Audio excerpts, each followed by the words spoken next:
Kontejnerët e vendosur tek banesat e fusha e pajtimit, vetëm si të tillë nuk ngjasojnë, pasi janë stërmbushur, e thuajse të gjithë zonën e kanë mbuluar mbeturinat. Vendi ku ndërmon, por jo vetëm nga dje, që nga ndërprerja e shërbimit të ndërmarrjes pastrimi.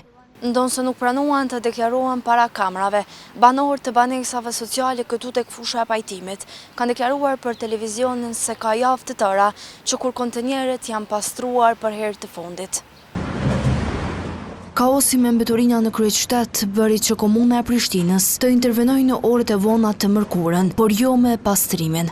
Duke qenë se kjo fundit ndaloi shërbimin e saj brenda territorit të Prishtinës, mbrëm në pastrim u angazhua një operator privat. E kështu, komuna planifikon të veprojë edhe ditëve në vazhdim. Po, natyrisht, është një kompani private e cila është e kontraktuar nga Komuna e Prishtinës për ofrimin të shërbime të ngjashme identike dhe ne konform një gjendje emergjente që e kemi pasur, konform interesit të shëndetit publik të qytetarëve të kryeqytetit, konform rëndësisë për ta përmirësuar imazhin skajshmërisht të keq që ka krijuar ndërmarrja e pastrimi dje në kryeqytet, është dashur që të angazhojmë një kompani spaku për ditën e djeshme dhe ditën e sotshme dhe të shohim nga dita e nesërme se cila do është alternativa e radhës për t'i dalë zot pastaj obligimeve që na presin në kryeqytet. Mbrëm operuan 8 kamion të kësaj kompanie, që komuna nuk tregoi se të kujt janë dhe sa ka kushtuar kjo për buxhetin. I pyetur se a planifikon komuna që këtë ta bëjë zgjidhje deri në një vendim final, Brestovci nënkuptoi se mbetet zgjidhja e vetme.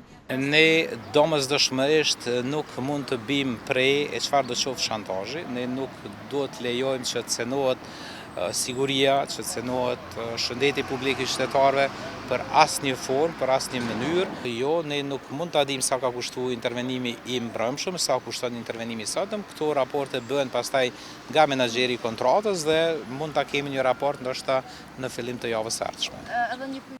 Vendet në qendër që operojnë mbrëm kompania private sot janë në gjendje të mirë, por problem mbetën shumë lagje të qytetit. E mërkura që dita kur pastrimi ndaloi shërbimet si shkak i një krize financiare, që tha se erdhi nga moslarja e detyrimeve financiare të komunës, që nga fillimi i vitit.